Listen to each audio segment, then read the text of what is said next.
जय जय रघुवीर समर्थ।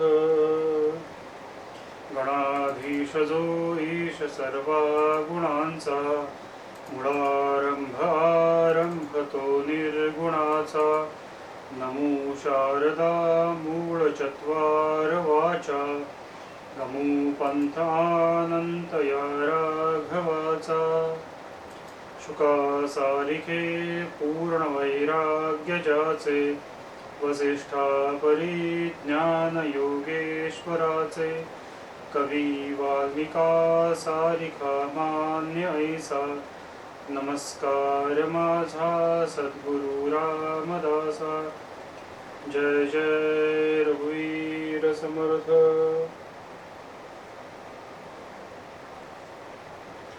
एक दिन हाथी एक दिन हौदा, एक दिन चलते घोड़ा। एक दिन हाथी एक दिन हौदा, एक दिन चलते घोड़ा। एक दिन ऐसी आन पडे तो नहीं पाव मा जोडा। आपल्या जीवनामध्ये कोणतीही परिस्थिती येऊ दे, कितीही संकट येऊ देत, कितीही या देहाला त्रास होऊ दे, तरी अंतर्मनातील अवस्था किंवा समाधान ढळू न देता भगवंताच्या चिंतनात, भगवंताच्या भक्तीमध्ये स्वतःला रममाण करून घेणं, स्वतःचं स्वत्व विसरून त्यामध्ये संपूर्णपणे लीन होणं, ही भक्तीची परमोच्च अवस्था आहे। आणि त्या अवस्थेत वर्णन करताना नारद महर्षी म्हणतात की ही काय अवस्था आहे, तर यत् प्राप्य न किंचित वांछती, न शोचती, न द्वेष्टी, न रमते, नोत्साही भवती। आपण न किंचित वांछती याचा अभ्यास करतो। आपण आपल्या आयुष्यात भरपूर वेळा काही ना काहीतरी मागत असतो, पण खरं काय मागणं आहे किंवा खरं काय मागावं की जेणेकरून आपलं मन हे संतोषी होईल, संतोष पावेल, समाधानी होईल। अशा संतोष किंवा समाधानी असलेल्या साधकांचं किंवा भक्ताचं वर्णन करताना कबीरदास एका ठिकाणी म्हणतात की कोई आवे भाव लई, कोई अभाव ले आओ।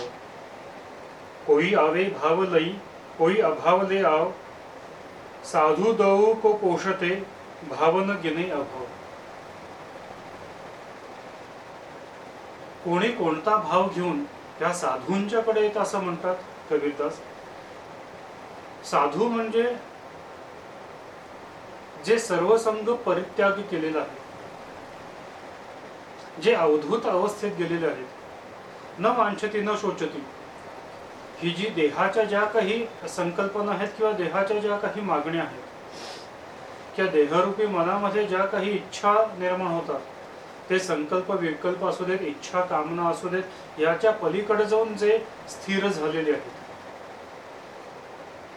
अशा लोकांना त्यांच्याकडे कोणी भावाने येऊ, भावपूर्ण किंवा भक्तिपूर्ण मनाने येऊ किंवा सहज साधे भेटायला येऊ किंवा कुठली वांछा करून येऊ, ते दोघांच्याकडे समदृष्टीनेच पाहतात। पंडित हा समदर्शन आपण माहिती आपल्याला। अशी जी लोक आहेत, असे जे साधक आहेत, असे जे भक्त आहेत, हे सर्वांना समदृष्टीने पाहत असतात। त्यांच्याकडनं कुठलीही वांछा नसते। तुम्ही भेटायला आलात तरी आनंद आहे, एकांत असला तरी आनंद आहे। इथं एकांत या शब्दाचा अर्थ एकाकी असा नाहीये। एकटेपण वेगळं आणि एकांत हा वेगळा, आणि त्यात एकाकीपणा हा पण वेगळा। आपण आपली मराठी भाषा इतकी समृद्ध आहे की छोटे छोटे जरी वेगवेगळे शब्द असले तर त्याचे भावार्थात भरपूर अंतर असतं। एकटं असणं वेगळं, एकाकी असणं वेगळं आणि एकांत वेगळं. आपण जसं म्हणतो there is much more difference between to get alone और अ लोनलीनेस. तुम्ही घरामध्ये कोणीही नाहीये, त्या आजूबाजूला कोणी नाहीये, ही परिस्थिती आहे ती एकटेपणाची. तुम्ही एकटे आहात, बाकी कोणी नाहीये. तसं म्हणायला गेलं तर जगात एकटं कोणीच नाहीये. कारण का अंतःकरण किंवा मनातले विचार हे नेहमी आपल्या बरोबर असतात. प्रत्येकाची सावली किंवा विचार हे आपल्या सावलीसारखे आपल्या बरोबर असतात. तेव्हा जगात कोणीही एकटं नाहीये. पण तरीही बाह्यांगाने विचार केला तर तुम्ही एकटे असू शकता, आजूबाजूला कोण नसेल तर. तुम्ही चार चौकात आहात तरी कोणाच्या बरोबर नाहीये. तुमच्या आसपास भरपूर माणसं आहेत, तरी लक्ष नाही, आपण कुठेतरी एकाच ठिकाणी आपण आपल्या विवंचनेत आहोत, आपल्या दुःखात आहोत. अशी अवस्था म्हणजे एकाकीपणा. जे दुःख किंवा ज्या विवंचना आपण दुसऱ्याशी व्यक्त करू शकत नाही, किंवा स्वतःशी सुद्धा काही वेळेला व्यक्त करताना आपल्याला भीती वाटते, अशी परिस्थिती म्हणजे एकाकी. आणि एकांत म्हणजे काय? ह्या शरीररूपी एकाचा संपूर्ण त्याग करून तो आत्मा ह्या देहाचा कर्ता आहे असे भाव दृढ करून त्या आत्म्याचा परमात्म्याशी असलेला संवाद किंवा परमात्म्याशी मध्ये झालेल्या विलीनता, ही जी अवस्था प्राप्त होणे आहे, तो एकांत आहे. आपण तसे बऱ्याच वेळेला म्हणत असतो की मला स्पेस हवी. खरं म्हणजे या स्पेसमध्ये लोक काय करतात मला न कळलेलं पुढे अजूनपर्यंत. बहुतांश वेळेला आपल्या बरोबर घडलेले कटू प्रसंगच आठवायचा प्रयत्न करतात, आणि त्यात आपण कसे बरोबर आहोत आणि दुसरा कसा चुकीचा आहे हाच विचार 100पैकी 99 वेळा असतो. प्रत्येक जणाला स्वतःची स्पेस हवी असते, स्वतःचं एक जागा हवी असते, स्वतःचं एक अस्तित्व हवं असतं. पण ते अस्तित्व निर्माण करण्यासाठी कुणाचीही धडपड नसते, किंवा अशा एकांतामध्ये किंवा अशा एकाकीपणामध्ये किंवा असं एकट्या असण्यामध्ये कुणी स्वतःच्या पारमार्थिक जाऊ दे, प्रापंचिक प्रगतीचा सुद्धा विचार करत नाही कुणी. मी मागच्या वेळेला एकदा प्रवचनात असं म्हणलं होतं की परमार्थ सोडा, प्रत्येकाला स्वार्थ साधणं 100% हेही शक्य नाही. असो, आपला आत्ता विषय तो नाहीये. महत्वाचा विषय काय की असे जे साधू आहेत की जे सर्व संघ परत्याग केलेले आहेत, त्यांच्यासाठी जे कोणी भक्त येतात समोर, ते सर्वांना ते समदृष्टीनेच बघतात. कोणी त्यांच्यासाठी भरपूर काही आणावं किंवा न आणा, सगळ्यांच्यासाठी ते समानच दृष्टीने बघतात आणि त्यांना समानच मनातून त्यांना रिस्पेक्ट देतात, एक आदर असतो त्यांच्याविषयी. लक्षात घ्या, स्वतःपेक्षा दुसऱ्यांना आदरयुक्त नजरेने बघणं हे साधकाचं किंवा साधुत्वाचं फार मोठं लक्षण. ते जितका आदर आपल्या भगवंताला देतात किंवा जितक्या आदरभावाने ते स्वतः आपल्या भगवंताकडे बघत असतात, तितक्याच आदरभावाने ते बाकीच्यांच्याकडं दृष्टी ठेवून असतात, तितक्याच आदरभावाने बघतात. हे साधकाचं किंवा एक साधुत्वाचं फार मोठं लक्षण आहे. सूर्य रोजच उगवत असतो, रोजच मावळतो. आता मे महिना सुरू आहे. मे महिन्यातलं सूर्य कोणालाच आवडत नाही. सकाळी 8:30 वाजले तरीही इतकं ऊन होतं की लोक म्हणतात अरे बापरे, केवढं ऊन आहे, चटके बसायला लागले. पण हाच सूर्य आपल्याला हिवाळ्यात आवडतो. त्याचे ते किरण अरे वा खूप लागते, मस्त. पावसाळ्यात कितीही ढग आले, आपण म्हणतो सूर्य ढगाळ गेलाय. पण लक्षात घ्या, अशा परिस्थितीत सुद्धा सूर्याचं तेज हे कधीही कमी होत नसतं. कितीही काळे ढग आकाशात जमा होऊ देत, कितीही सूर्य किरण किंवा सूर्य झाकला जाऊ दे ढगांच्या मुळे, तर रात्र आणि दिवस यामधला फरक कळतोच. हे जे सूर्याचं तेज आहे, पण सूर्यात तो फरक पडतो का? का उन्हाळ्यातला सूर्य, हिवाळ्यातला सूर्य किंवा पावसाळ्यातले सूर्य वेगवेगळे असतात? सूर्य तोच आहे, त्याचे तेजपणा तोच आहे, त्याची प्रखरता तोच आहे, त्याचा दाह तोच आहे. पण आपल्यासारख्या सर्वसामान्यांची दृष्टी त्याच्याकडे बघण्याची वेगळी आहे. तो वर्षानुवर्ष, युगानुयुगे, शतकानुशतके तो त्याच प्रखर तेजाने तळपतोय, त्याच प्रखर तेजाने सगळ्यांना प्रकाश देतोय. तीच प्रखरता त्याच्यात आहे. मग फरक कशात पडलेला आहे? किंवा फरक कुठं आहे? फरक हा आपल्या भाव किंवा अभावात आहे. लक्षात घ्या, जे उगवल्यानंतर आपण सूर्योदय सगळ्यांनीच बघितलेला आहे, सूर्यास्तही बघितलेलं आहे. पण माझं असं मत आहे की सूर्योदयापेक्षा सूर्यास्त हा जास्ती आनंददायक आहे.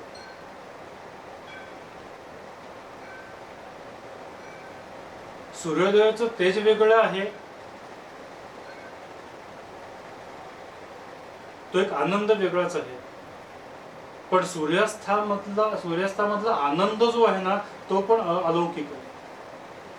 जसे एखादी व्यक्ती आपलं संपूर्ण कार्य करून निष्कामतेने ज्यावेळेला शांत होते, त्या निष्कामतेचे तेज जे असतं, निष्कामतेचं जे समाधान असतं, निष्कामतेचा जे आनंद असतो, की ज्याला आपण जॉब सॅटिस्फॅक्शन म्हणतो, ते सूर्यास्ताच्या वेळेला सूर्याच्या मध्ये बघायला मिळतं आपल्याला. त्यामुळे तो जास्ती वेगळा आनंदीच वाटतो. उगवता सूर्य जरी तेजस्वी असला तरी मावळता सूर्य हा जास्ती समाधानी किंवा आनंददायक वाटतो. कारण का कार्य लोक त्याच्याकडे कुठल्याही नजरेने बघू देत, त्यानं तो आपलं कार्य हा करून निष्कामतेने जात असतो, आणि ते आपलं कार्य पूर्ण केल्याचा आनंद किंवा जे समाधान आहे ते सूर्यास्ताच्या सूर्यामध्ये बघायला मिळतं. लक्षात घ्या, साधुत्व किंवा भक्ती ज्याच्या अंतःकरणामध्ये दृढ झालेली आहे, असा साधक, असा भक्त भगवंताला आवडतो. कारण हे सगळे गुण आहेत ना, हे त्याच्यामध्ये दिसतात भगवंताला. ते समाधान दिसतं, तो आनंद दिसतो, ते निष्कामतेचे तेज दिसतं. लक्षात घ्या, ही सूर्याची प्रखरता जी आहे, ते तेजस्विता जी आहे किंवा दाहकता जी आहे, ही ह्या न वांछती न शोचती अशा गुणांनी युक्त अशी आहे असं मला वाटतं. सूर्याचं तेज प्रखर आहे, कोणी त्याला म्हटलं अरे ते किती दाह होतोय, हे करतोय, काय सूर्य आवडत नाही, तरी त्याच्यामध्ये काही फरक पडत नाही. हिवाळ्यातल्या त्या सूर्याच्या तेजाने, त्याच प्रखरतेमुळं आपल्याला या सर्वसामान्यांना ऊब लागते, त्यावेळेला आपल्याला आनंद होतो. त्या आनंदामुळं सूर्य हुरळवूनही जात नाही, आणि कोणी दाहकता आहे म्हणून त्याला नावं ठेवली म्हणून त्याला दुःखही होत नाही. ह्या सगळ्याच्या पलीकडं जे आहे, लक्षात घ्या, हे जे आहे ना, हेच महत्वाचं आहे. आणि हीच आहे ते न वांछती, निष्कामतेने आपापलं कर्म करणं, न वांछती. भगवंत एकदा भक्तांची परीक्षा घ्यायला येतात. भगवंत वेगळ्या रूपाने भक्ताच्या समोर उभे राहतात. भक्त अंगणातच असतो. भक्ताला विचारतात, हे घर कोणाचं आहे? भक्त म्हणतो भगवंताचं आहे. आत येतात, त्या खुर्ची कोणाची आहे, हे टेबल कोणाचं आहे, घरातल्या प्रत्येक वस्तूंच्याकडं निर्देश करून विचारतात, हे कोणाचं आहे, हे कोणाचं आहे, हे कोणाचं आहे, हे कोणाचं आहे. मग शेवटी भक्ताला भगवंत विचारतात, तू कोण आहेस? तो म्हणतो मी भगवंताचा आहे. मग देव्हाऱ्यातल्या भगवंत स्वतःच्याच मूर्तीकडं निर्देश करून म्हणतात, हे कोणाचं आहे? भगवंत म्हणतो ह्या जगातल्या सगळ्या गोष्टी भगवंताच्या आहेत, तो फक्त माझा आहे. लक्षात घ्या, ही जी अवस्था आहे, जे काही आपल्याला सुख सुविधा किंवा लागणाऱ्या गोष्टी, हे भगवंतानी स्वतःच आपल्याला दिलेल्या आयुष्यामध्ये आपले कष्ट कमी करण्यासाठी भगवंतच वेगवेगळ्या रूपात तो प्रकट झालेला आहे. ही भावना मनामध्ये दृढ करून त्याची भक्ती करणं, हे न वांछती. ह्या जगातलं मी सुद्धा भगवंताचा आहे, फक्त भगवंत माझा आहे, ही भावना कुठेतरी दृढ असणं, भगवंताशिवाय कुठल्याही गोष्टींमध्ये आपलत्व किंवा स्वत्व न बघणं, ही जी न रमती अवस्था आहे, त्यातूनच न वांछती हा विचार दृढ होतो. आणि हे न वांछती म्हणजे साधकाचं सर्वात मोठं लक्षण आहे. भगवंताशिवाय मला दुसरं काहीही प्रिय नाही, किंवा जे जे काही माझ्या सुख सुविधांसाठी, माझे कष्ट कमी करण्यासाठी जे आहे, तो सगळं भगवंतच आहे, पण वेगवेगळ्या रूपाने तो नटलेला आहे. जे माझ्या आयुष्यात सुख किंवा सुविधा जे येत आहेत, जे माझे कष्ट कमी करतात, तो माझा भगवंतच आहे. माझ्यासाठी तो भगवंतच येतोय. तो भगवंत वेळोवेळी प्रत्येक वेळी वेगवेगळ्या रूपाने येऊन मला मदत करून जातोय, माझे कष्ट कमी करतोय, आणि माझ्या मनावर माझ्या दुःखांवर नेहमी तो फुंकर घालतो. ते भगवंत, दुःखही भगवंतच आहे, आणि ती घातलेली फुंकर सुद्धा भगवंतच आहे, आणि घालणार सुद्धा भगवंत आहे. हे कुठंतरी भाव मनामध्ये दृढ होणं, आणि सगळं जे काही दृश्यरूप हे भगवंतमयच असणं, ही अवस्था म्हणजे न वांछती. लक्षात घ्या, नदीचं पाणी ज्यावेळेला समुद्रात मिळतं, जेव्हा ते समुद्र होऊन जातं, त्यावेळेला समुद्राला वाटतच नाही की मला आणखीन पाहिजे. समुद्र स्वतःच्या लाटांमध्ये इतका रममाण झालेला असतो, तो किनाऱ्यावर येतो जातो, किनाऱ्याशी संलग्न असला तर किनाऱ्यापासून तो दूर असतो. भरती येऊ दे, ओहोट येऊ दे, समुद्राला काही फरक पडत नाही, तो तितक्याच समाधानी आहे. नदीचं पाणी समुद्रात मिळो, कमी प्रमाणात मिळो, जास्त प्रमाणात मिळो, समुद्राला काही फरक पडत नाही. कारण का हे व्यापकत्व मनामध्ये दृढ होणं, ही जी व्यापकत्वातली अंतर्मुखता आहे, आणि त्या अंतर्मुखतेतून जे मनामध्ये निर्माण होणार समाधान आहे किंवा संतोष आहे, हा संतोष म्हणजेच न वांछती. एकनाथ महाराजांच्याकडं एकदा गणिकेनी नजर जाते. त्या गणिकेनी एकनाथ महाराजांच्या इतका तेजपुंज व्यक्ती कधीच बघितली नसते. तिच्या मनात काय भाव निर्माण होतात, एकनाथ महाराज त्यांना काय उपदेश करतात. भगवंताची प्राप्ती झाल्यानंतर त्या गणिकाच्या मनामध्ये कुठले भाव निर्माण होतात, हे न वांछती, न शोचती, न उत्साही भोवती कसं आहे, याचा विचार आपण पुढच्या प्रवचनात करूया. आज इथेच थांबूया. जय जय रघुवीर समर्थ.